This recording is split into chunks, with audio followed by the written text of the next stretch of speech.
ನಮಸ್ಕಾರ. K2 ಕನ್ನಡ ನ್ಯೂಸ್ಗೆ ಸ್ವಾಗತ. ವೀಕ್ಷಿಸಿ ಈ ದಿನದ ಸುದ್ದಿಗಳ ರೌಂಡ್ ಅಪ್. ರಾಜ್ಯದ ಜನರಿಗಾಗಲಿ ಅಥವಾ ರಾಜ್ಯ ಸರ್ಕಾರಕ್ಕೆ ರಾಜ್ಯದ ಸರ್ಕಾರಿ ಆಸ್ಪತ್ರೆಗಳಲ್ಲಿ ನಿರಂತರವಾಗಿ ಬಾಣಂತಿಯರು ಮತ್ತು ರೋಗಿಗಳು ಸರಣಿಯಾಗಿ ಸಾವಿಗೀಡಾಗುತ್ತಿದ್ದಾರೆ. ಇದು ರಾಜ್ಯ ಸರ್ಕಾರಿ ಆರೋಗ್ಯ ವ್ಯವಸ್ಥೆಯು ತಲುಪುತ್ತಿರುವ ಅಧೋಗತಿಯನ್ನು ತೋರಿಸುತ್ತಿದೆ. ಅಲ್ಲದೆ ರಾಯಚೂರಿನಲ್ಲಿ ಮೃತಪಟ್ಟ ಬಾಣಂತಿಯರ ಕುಟುಂಬಕ್ಕೆ ಸರ್ಕಾರ ಕೂಡಲೇ ಪರಿಹಾರ ನೀಡಬೇಕೆಂದು ಕೆಆರ್ಎಸ್ ಪಕ್ಷದ ರಾಜ್ಯ ಯುವ ಮುಖಂಡರಾದ ನಿರುಪಾದಿ ಗೋಮರ್ಸೆ ತಿಳಿಸಿದರು.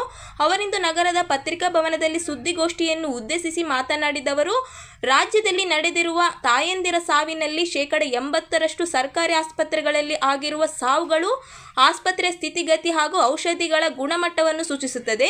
ಅಲ್ಲದೆ ಪ್ರಸ್ತುತ ಸರ್ಕಾರ ಹಾಗೂ ಹಿಂದಿನ ಸರ್ಕಾರದ ನೀತಿಗಳೇ ಆಸ್ಪತ್ರೆಗಳ ಸ್ಥಿತಿಗತಿಗೆ ಕಾರಣವಾಗಿದೆ. ಈ ಸರಣಿ ಬಾಣಂತಿಯರ ಸಾವಿನ ಕುರಿತಂತೆ ಸರ್ಕಾರ ದಿವ್ಯ ನಿರ್ಲಕ್ಷ್ಯ ವಹಿಸುತ್ತಿದ್ದು ಸಾವಿನ ಭಾಗ್ಯವನ್ನು ಕಲ್ಪಿಸುತ್ತಿದೆ.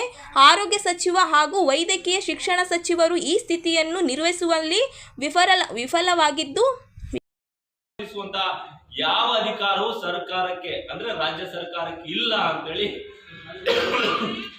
ಒಂದು ವರದಿಯಲ್ಲಿ ಸ್ಪಷ್ಟಪಡಿಸ್ತಾರೆ. ಅಂದ್ರೆ ನಮ್ಮ ರಾಜ್ಯ ಸರ್ಕಾರ ಇವತ್ತು ಏನ್ ಮಾಡ್ತಾ ಇದೆ ಅಂತಂದ್ರೆ ಎಲ್ಲ ಔಷಧಿಗಳನ್ನ ಬೇರೆ ಇಲಾಖೆ ಸರ್ಕಾರದಿಂದ ಬೇರೆ ರಾಜ್ಯದಿಂದ ತರಿಸ್ಕೊಳ್ತಾ ಇದೆ.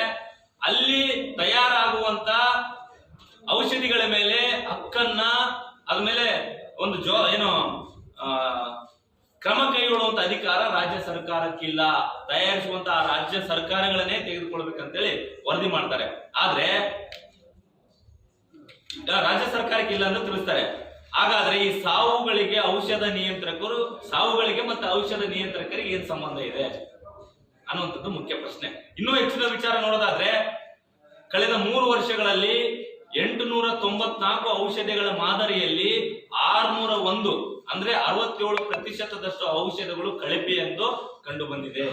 ಇವರೇನು ರಾಜ್ಯ ಸರ್ಕಾರದಿಂದ ಅಥವಾ ಬೇರೆ ಕಡೆಯಿಂದ ತರಿಸ್ಕೊಳ್ತಾರಲ್ವಾ, ಆ 894 ಔಷಧಗಳಲ್ಲಿ 601 67% ಔಷಧಿಗಳು ಕಳಪೆಯಾಗಿವೆ ಅಂತ ಹೇಳಿ ದೃಢಪಟ್ಟಿದೆ.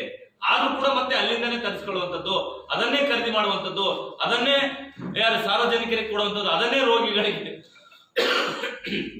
ಕೊಡುವಂತ ಕೆಲಸವನ್ನ ರಾಜ್ಯ ಸರ್ಕಾರ ಮಾಡ್ತಾ ಇದೆ.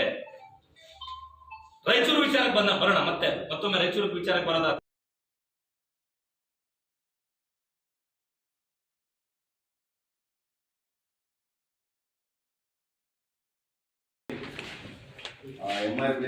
ಅನೇಕ ವರ್ಷಗಳಿಂದ ಸಫಾಯಿ ಕರ್ಮಚಾರಿ ಸಮುದಾಯಕ್ಕೆ ಮೀಸಲಿಟ್ಟ ಸ್ಮಶಾನ ಭೂಮಿಯ ಒತ್ತುವರಿ ತೆರವುಗೊಳಿಸಿ ಸಮುದಾಯದ ಕಲ್ಯಾಣ ಮಂಟಪ ಕಾಮಗಾರಿಗೆ ವೇಗ ನೀಡಲು ಕಾರಣವಾಗಿರುವ ಜಿಲ್ಲಾಧಿಕಾರಿ ನಿತೀಶ್ ಕ್ರಮ ಅಭಿನಂದನಾರ್ಹ ಎಂದು ದಲಿತ ಮಹಾಸಭಾ ಜಿಲ್ಲಾಧ್ಯಕ್ಷ ಕೆಇ ಕುಮಾರ್ ಹೇಳಿದರು.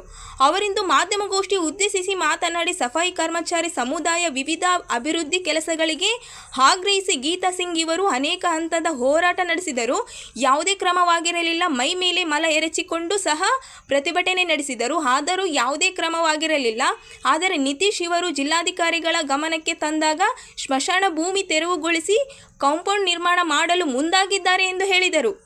ಈ ಒಂದು ಸಮಾಜಕ್ಕೆ, ಸಫಾಯಿ ಕರ್ಮಚಾರಿಗಳ ಸಮಾಜಕ್ಕೆ ಅದು ಹ್ಯಾಂಡ್ ಓವರ್ ಆಗಿರಲಿಲ್ಲ. ಆದರೆ ಅಲ್ಲಿ ಬೇರೆ ಬೇರೆಯ ರಾಜಕಾರಣಿಗಳು ಒತ್ತುವರಿ ಮಾಡುವಂಥದ್ದು ಮತ್ತು ಕಬಳಿಕೆ ಮಾಡುವಂಥ ಕೆಲಸವನ್ನು ಮಾಡಿದ್ರು. ಈ ಒಂದು ಕಬಳಿಕೆಯನ್ನ ಮತ್ತು ಅಲ್ಲಿ ಅಕ್ರಮವಾಗಿ ಬೇರೆಯವರೆಲ್ಲ ಶೆಡ್ಗಳು ಹಾಕಿರೋದ್ರಿಂದ ಇದನ್ನ ಮನಗಂಡಂತ ನಮ್ಮ ಮೇಲುಸ್ತುವಾರಿ ಸಮಿತಿ ಸದಸ್ಯರಾದ ಶ್ರೀಮತಿ ಗೀತಾ ಸಿಂಗ್ ಅವರು ತಮ್ಮದೇ ಆದ ರೀತಿಯ ಹೋರಾಟವನ್ನು ಎಲ್ಲರ ಜೊತೆ ಕೂಡಿಕೊಂಡು ಸುಮಾರು 15 ವರ್ಷ ಆಯಿತು.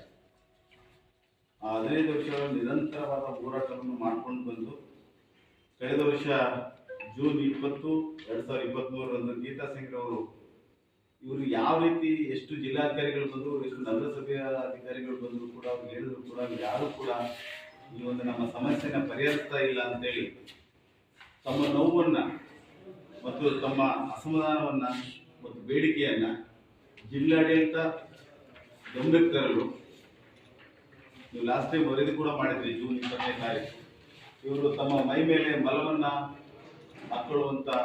ಹಾಕೊಂಡು ಪ್ರತಿಭಟನೆ ಮಾಡುವಂತ ಒಂದು ಸ್ಥಿತಿಗೆ ತಲುಪಿದ್ರು. ತದನಂತರ ಏನು ಚಂದ್ರಶೇಖರ್ ಸಾಹೇಬರ ಗಮನಕ್ಕೆ ಬಂತು. ಅದಾದ್ಮೇಲೆ ಅವರು ಕೂಡ ಇದ್ರ ಬಗ್ಗೆ ನಾವು ಪರಿಶೀಲನೆ ಮಾಡ್ತೀವಿ ಅಂತೇಳಿ ನಗರಸಭೆ ಪೌರಾಯುಕ್ತರಿಗೆ ಒಂದು ನಿರ್ದೇಶನ ಕೊಡ್ತಾರೆ. ಅಲ್ಲಿರುವಂಥ ಶೆಡ್ಗಳನ್ನು ತೆರವುಗೊಳಿಸ್ತಾರೆ.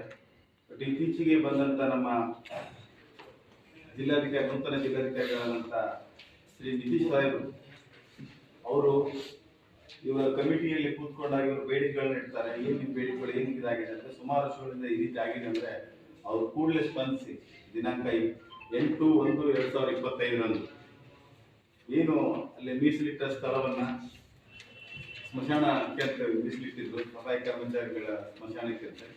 ಆ ಮೀಸಲಿಟ್ಟ ಸ್ಥಳವನ್ನು ಮತ್ತೆ ಒತ್ತುವರಿ ಮಾಡ್ದಂಗೆ, ಯಾಕಂದ್ರೆ ಬೇರೆ ಬೇರೆಯವರೆಲ್ಲ ಬಂದು ಅಲ್ಲಿ ಇರೋರೆಲ್ಲ ಅರ್ಜಿಗಳು ಕೊಡ್ತಾ ಇದ್ರು, ಕಮಿಟಿಗಳಿಗೆ ಕೊಡ್ತಾ ಇದ್ರು, ನಮಗೆ ಅಲ್ಲಿನೇ ಉಳ್ಕೊಳ್ಳೋಕ್ಕೆ ಅವಕಾಶ ಕೊಡಿ, ಅವ್ರಿಗೆ ಬೇರೆ ಕಡೆ ಸ್ಮಶಾನ ಕೊಡಿ ಅಂತ ಒತ್ತಡ ಆಗ್ತಾ ಇದ್ರು. ಗೀತಾ ಸಿಂಗ್ ಅವರು ಕೂಡ ಸಾಕಷ್ಟು ಸಲ ಬೇಡಿಕೆಯನ್ನು ಇಟ್ಕೊಂಡಿದ್ರು. ಆ ಕಮಿಟಿಯಲ್ಲಿ ಇದ್ದಾಗ ನೋಡಮ್ಮ ನೀವು ಬೇರೆ ಕಡೆ ಹೇಳಿದ ಮೇಲೆ ಜಿಲ್ಲಾಧಿಕಾರಿಗಳು ಕೂಡ ಮನಗಂಡು ಅಲ್ಲಿ 8ನೇ ತಾರೀಕು ಒಂದು ಕ್ಯಾಶುಟೆಕ್ ಸಂಸ್ಥೆಗೆ ಒಂದು ಇದನ್ನು ಕೊಡ್ತಾರೆ, ಕಾಂಪೌಂಡ್ ನಿರ್ಮಾಣ ಮಾಡಲಿಕ್ಕೆ ತಾತ್ಕಾಲಿಕವಾಗಿ ಕಾಂಪೌಂಡ್ ತಡೆಗೋಡನ್ನ ಕಟ್ಟಿರ್ತಾರೆ. ಅದರ ಜೊತೆಗೆ ಸಫಾಯಿ ಕರ್ಮಚಾರಿಗಳು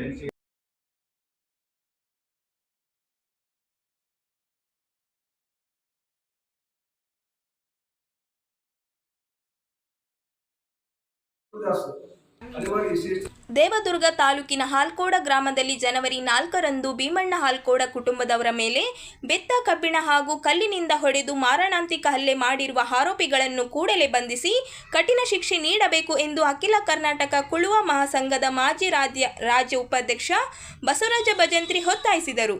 ಅವರಿಂದು ನಗರದ ಪತ್ರಿಕಾ ಭವನದಲ್ಲಿ ಸುದ್ದಿಗೋಷ್ಠಿ ಉದ್ದೇಶಿಸಿ ಮಾತನಾಡಿ, ಪರಿಶಿಷ್ಟ ಜಾತಿ ಅಲೆಮಾರಿ ಸಮುದಾಯದ ಮುಖಂಡ ಭೀಮಣ್ಣ ತಂದೆ ಹಾಲ್ಕೋಡ ಅವರು ಜನವರಿ 4ರಂದು ಕುಟುಂಬದ ಜೊತೆ ಅವರ ಹೊಲವನ್ನು ನೋಡಲು ಹೋದಾಗ ಸಣ್ಣ ಒಡ್ಡರ ಹನುಮಂತ, ವಿಜಯಕುಮಾರ, ಶಿವಕುಮಾರ, ಶೇಷಪ್ಪ ಎನ್ನವರು ಅನ್ಯ ವ್ಯಕ್ತಿಗಳಿಂದ ಹಲ್ಲೆ ಮಾಡಿಸಿದ್ದಾರೆ ಎಂದು ಆರೋಪಿಸಿದ ಅವರು, ಹಲ್ಲೆ ಮಾಡಿದ ಆರೋಪಿಗಳನ್ನು ಕೂಡಲೇ ಬಂಧಿಸಿ ಕಠಿಣ ಕ್ರಮ ಕೈಗೊಳ್ಳಬೇಕು ಹಾಗೂ ಭೀಮಣ್ಣ ಕುಟುಂಬಕ್ಕೆ ಜೀವ ಬೆದರಿಕೆ ಇದ್ದು ಕುಟುಂಬಕ್ಕೆ ಸೂಕ್ತ ರಕ್ಷಣೆ ನೀಡಿ ಸರ್ಕಾರ ಸೂಕ್ತ ಪರಿಹಾರ ನೀಡಬೇಕು, ಇಲ್ಲವಾದಲ್ಲಿ ಉಗ್ರವಾದ ಹೋರಾಟವನ್ನು ಹಮ್ಮಿಕೊಳ್ಳಬೇಕಾಗುತ್ತದೆ ಎಂದು ಎಚ್ಚರಿಸಿದರು.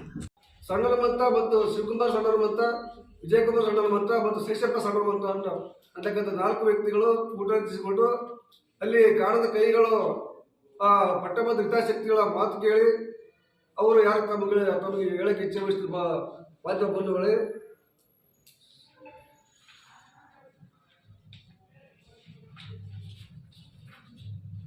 ಚಂದಪ್ಪಗೌಡ ಮತ್ತು ಸುಮ್ಮಗೌಡ ಅಂತಕ್ಕಂಥ ಒಬ್ಬ ಆ ಊರಿನ ಗಣ್ಯ ವ್ಯಕ್ತಿಗಳು, ಆ ವ್ಯಕ್ತಿಯ ಮಾತು ಕೇಳಿ ಇವತ್ತು ಖರೀದಿ ಕೊಟ್ಟಿರುವಂಥ ಹೊಲವನ್ನು ಮತ್ತೆ ಉಲ್ಟಾ ಬಿದ್ದು ಆ ಹೊಲ ನಿಮಗೆ ಖರೀದಿ ಕೊಡುವುದಲ್ಲ ಮತ್ತೆ ನಮಗೆ ವಾಪಸ್ ಕೊಡಿ ಅಂತಕ್ಕಂಥದ್ದು ಒಂದು ಜಗಳ ತೆಗೆದುಕೊಂಡು ಅವರ ಮೇಲೆ ಮಾರಣಾಂತಿಕ ಹಲ್ಲೆ ಮಾಡಿ ಬೆತ್ತಗಳಿಂದ ರಾಡುಗಳಿಂದ ಹೊಡೆದು ಅವರನ್ನು ಕೊಲೆ ಮಾಡಲು ಯತ್ನಿಸಿದ್ದು. ಅವರ ಕುಟುಂಬ ಸಮೇತ ಅವರು ಏನೋ ಇದರಿಂದ ಪಾರಾಗಿ ಬಂದು ಸದರಿ ಪೊಲೀಸ್ ಠಾಣೆಗೆ ಹಾಜರಾಗಿ ಅಲ್ಲಿ ಪೊಲೀಸ್ ಠಾಣೆಯ ನಮ್ಮ PSI ಆಗಿರುವಂಥ ಮೇಡಮ್ ಅವರು ಭಾಳ ನಿಷ್ಕಾಳಜಿಯಿಂದ ಈ ಒಂದು ಮಾರಣಾಂತಿಕ ಹಲ್ಲೆ ಹೊಂದಿರುವಂಥ ಭೀಮಣ್ಣ ಹಾಲ್ಕೋಡವರು ಪೊಲೀಸರು ಭಾಳಷ್ಟು 4 ಗಂಟೆಗಳ ಕಾಲ ಅವರನ್ನು ಸತಾಯಿಸಿ FIR ಅಂತ ಹಾಕಿಸಿದ್ದು ತಮಗೆಲ್ಲ ತಿಳಿಸಿ ಬಂಧುಗಳೇ. ಅದ್ರ ಜೊತೆಗೆ ಇವತ್ತು 1/4/2025 ಇಲ್ಲಿಯವರೆಗೆ ಅವರು ಮಾರಣಾಂತಿಕ ಹಲ್ಲೆ ಮಾಡಿರುವಂಥ ಆರೋಪಿಗಳನ್ನು ಬಂಧಿಸುವಲ್ಲಿ ಪೊಲೀಸ್ ಇಲಾಖೆ ಸಂಪೂರ್ಣವಾಗಿ ವಿಫಲವಾಗಿದ್ದು ಕೂಡಲೇ ಸಂಬಂಧಪಟ್ಟ PSI ಅವರನ್ನು ಮಾನ್ಯ SP ಸಾಹೇಬರು ರೈಸರವರು ಅಮಾನತು ಮಾಡಬೇಕು. ಈ ಕೂಡಲೇ ಅಲ್ಲೇ ಊರಲ್ಲಿರ್ತಕ್ಕಂಥ ಆರೋಪಿಗಳನ್ನು ಕೂಡಲೇ ಬಂಧಿಸಬೇಕು. ಈ ಒಂದು ಮಾರಣಾಂತಿಕವಾಗಿ ಹಲ್ಲೆಗಳು ಒಳಗೊಂಡಿರುವ ನಮ್ಮ ಸಮುದಾಯದ ಮುಖಂಡರೇ ಆಗಿರುವಂಥ ಭೀಮಣ್ಣ ಹಾಲ್ಕೋಡವರ ಕುಟುಂಬಕ್ಕೆ ಸೂಕ್ತ ರಕ್ಷಣೆ ಕೊಡಬೇಕು, ಸೂಕ್ತ ಪರಿಹಾರ ಘೋಷಣೆ ಮಾಡಬೇಕು. ಅದ್ರ ಜೊತೆಗೆ ಇವತ್ತು